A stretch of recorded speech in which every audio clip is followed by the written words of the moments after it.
is they drafted a dude who they believe is going to be a quality, high-end quarterback, which is a young brother by the name of Baker Mayfield. Baker Mayfield stepped in after Tyrod Taylor being injured and put himself in a situation to whereas he would excel. What's up, big dog? Bed down. What's up, big ant? Anthony Aquarius is in the building. What's good, brother? He said bat down, people. Ant said bat down. Screw the Bears, man. Nah, I'm just messing with you, big dog. But Baker Mayfield stepped in and looked magnificent. We are going to see where this is going to take him. Me personally, he's going to look solid this week. The true test is when he plays every 7 days. See, the NFL, first and foremost, when you come off the bench, they're not prepared for you to play. So most guys traditionally look pretty good. If you're solid, you'll look very good. This is when the rubber meets the road after this Sunday. He's had 10 days in order to prepare for his next game. And when he prepares for his next game, it's going to let somebody else prepare for him. That's when the rubber will meet the road and we'll find out who the real Baker Mayfield is. Now, as we say that, we go into, I am going to go into what Anthony Aquarius just said. Bear down. The Chicago Bears looked terrible the first half and they came back in the second half. The problem with this is a lot of people are happy that the Bears are 2-1. The Bears should potentially be 3-0, and that's cool. But the problem I have with the Chicago Bears is this. Mitchell Trubisky is proof positive of experience breeds success. Mitchell Trubisky has started less than 30 games since his senior year in high school. It is traditional that if you are going to be a successful quarterback in the National Football League, that you just admitted they didn't prepare for Baker. I mean, you know what? They shouldn't have prepared for Baker. They should have prepared for Tyrod Taylor. See, that's another one of those situations to whereas the media is creating a story. No one prepares to play against the second string quarterback. The Bears this week, whoever they're playing this week, they're not playing for the backup. They're preparing for whoever is the starter. If you, like for example, as I looked through the schedule last week, I just go over a couple of, the Rams were not, the Chargers weren't preparing for the Rams backup quarterback. The Giants were not preparing for Deshaun Watson's backup. Nobody was preparing for RG3. Denver wasn't preparing for RG3 and so forth and so on. So the Jets coming out saying, hey man, we weren't prepared. Everybody knew you weren't prepared. Who the hell prepared? How could you prepare for the backup quarterback, seeing how, one, he's a rookie, and two, you don't have any film on him. You got preseason film. The dudes he played against are probably working at UPS or working at the CFL or working a traditional job. So to say, hey, we weren't prepared, that's a non-story. But I appreciate you saying it, and I'm not shooting you down. I'm just shooting down the fact that that's potentially a story. What the hell? Who prepares for the backup quarterback? They should have never. I heard that myself, man, and they were talking about they should have never said that. Who the hell prepares for the backup quarterback? Nobody. Most people don't even know who. Matt Castle's the backup quarterback for the New England Patriots. Who the hell preparing for him? Nobody. Because you anticipate Tom Brady playing the entire game. And I understand that Tyrod Taylor didn't play well the very first week, but he was steadily improving. And he's steadily improving. And if he don't get hurt, you can anticipate him getting better and better as the season goes on. So why the hell would you prepare for Baker? He said, I'm starting to believe that money-making men shouldn't have played in the preseason.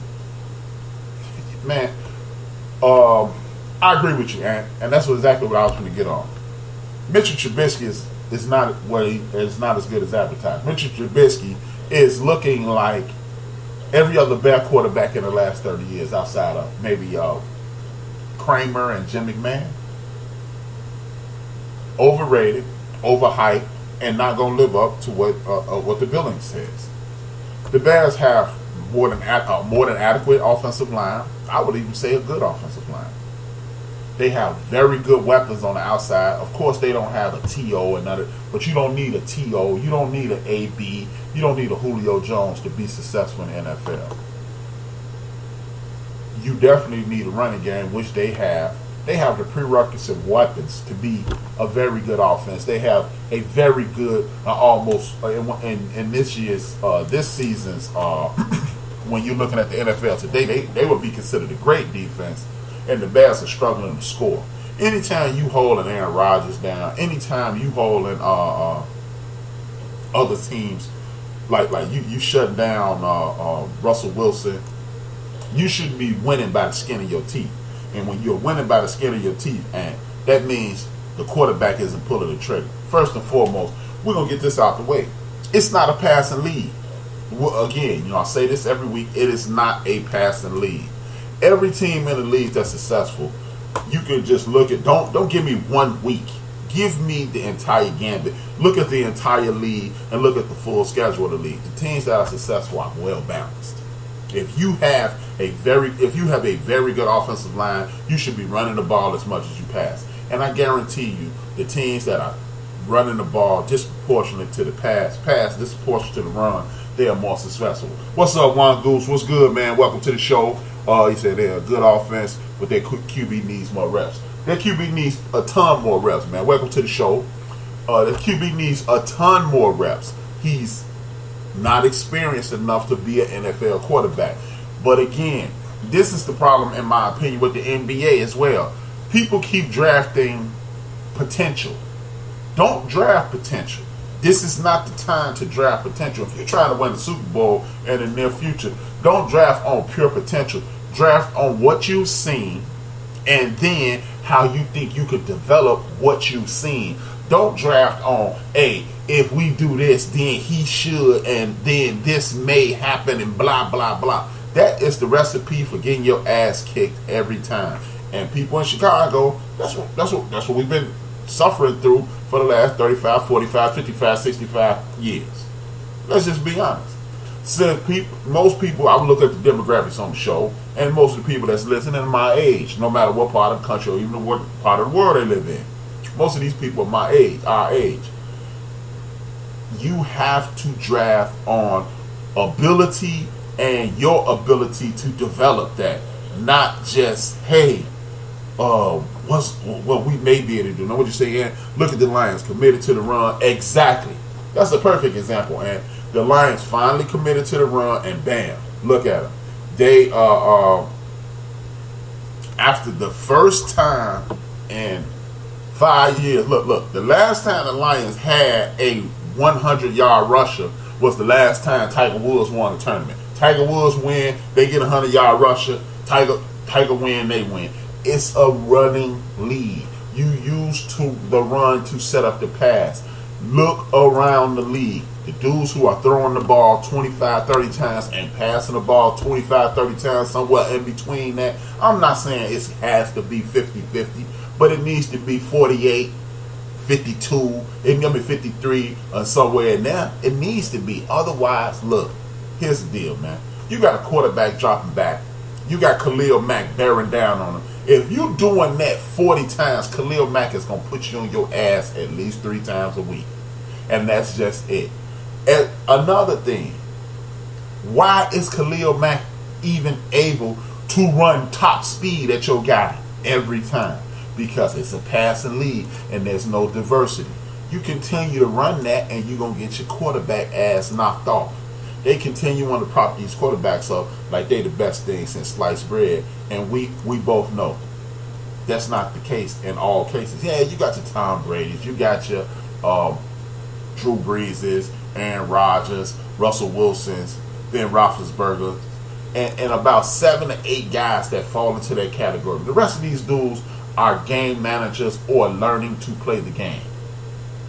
And if you don't have balance, you're going to consistently get your ass kicked. Because at some point in the playoffs, you are going to run up against a team that is prepared to knock your quarterback down consistently. And if you don't believe it, Jay, why you thinking? Look. Let's just look at it. Let's just do the best quarterbacks in the league. Drew Brees. We ain't heard a peep out of Drew Brees until last year. From the time they won the Super Bowl until last year. That's about 8 years until they start running the football again. Tom Brady, 10 years without winning a Super Bowl until they got a running game. The Philadelphia Eagles, they had Ajay and they had Blunt last year. And what happened? They won the Super Bowl. They had Harold Carmichael. They've had Chris Carter. They've had Randall Cunningham. They had Donovan McNabb. And they didn't have a guy who was going to run the ball down your throat. I know some of y'all, if you're old enough, you remember Wilbur Montgomery and you remember Brian Westbrook. Those dudes were dudes who caught the ball out the backfield and made you miss. You need to impose. Football is about physicality and imposing your will upon the person that's standing in front of you. Whether you're playing offense or defense. If you're playing defense, you got the dude scared to do his job. If you're playing offense, you are out there to maul someone. And if you cannot physically impose yourself upon someone, you are not going to be successful in the National Football League. Aaron Rodgers, to finish that list, Aaron Rodgers, when last time he won the Super Bowl? When they had a running game. Eli Manning. People don't like Eli, but you know what? When the last time was the Giants worth the damn? When Eli Manning had a running game. Nothing has changed. If you don't believe me, let's go back to the greatest show on turf. Who was the most important person in the greatest show on turf? Marshall Falk. Teams that can run the ball in the red zone are going to be successful. Exactly. Welcome aboard, Angry Black Man, Doc Bill. Man, check out Doc Bill tomorrow night, y'all. It's my man, posting the pain with Doc Bill. Doc, post your information so people can follow you and people can subscribe to your show for tomorrow night. It's always on fire, y'all. Holla at your boy. But if you are going to be successful in this NFL, you have to. There are no exceptions or very few exceptions.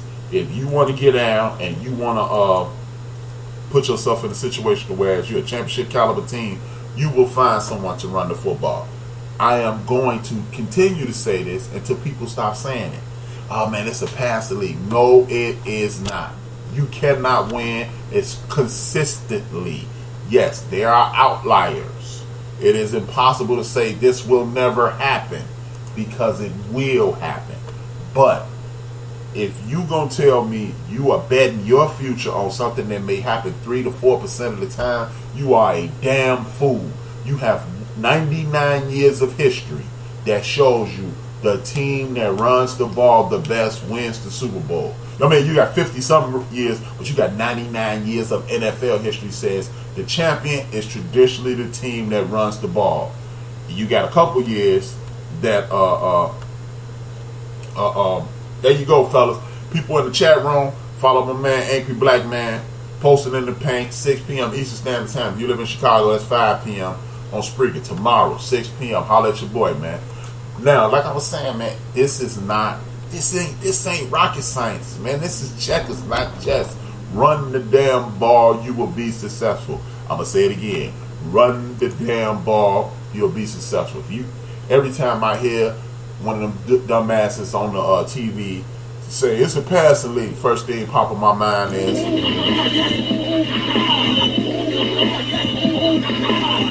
and when they get these dudes buying into that nonsense, like my man Damian Woodley, Big Gang, when they got other dudes, like it's cool for Stephen A. and Skip to say it. Stephen A. and Skip ain't playing no damn sports for real. And I don't mean on the pro level. Them dudes getting beat up in the playground, man. You can tell. Anytime you talking like that, you was getting whooped on in the playground. Oh, no, he played at HBCU. Yeah, okay. Whatever. I ain't even gonna go there. But Skip Bayless was averaging 2.1 points a game in senior year. I'm through talking, man. I'm through talking about Skip Bayless or Stephen A. But stop falling for the okie doke. This nonsense about it's a passing league. Yeah, it is a passing league. And then, you know what, since we're going to talk about passing leagues, even before I get into the week, how about this, y'all? I got a question for the guys in the chat room. Anybody who listen, if you want to call in, 773-797-2409, 773-797-2409. Here go a question for anybody who's willing to answer. Help me understand this. Can we really continue to respect quarterbacks in the NFL today? Because I'm not talking about the physicality portion of it, because I'm a defensive player. I played defense. I started off on the defensive line when I was shorty. As I got older, I moved to linebacker. And when I got oldest, I moved to defensive back. I've never been the dude who wanted to, I got hit once. I went across the middle. I was a damn good wide receiver. I went across the middle one time. Dude hit me in my ribs. I was like, I'm not fucking getting hit. let me do the hitting. Back to the story. Can we really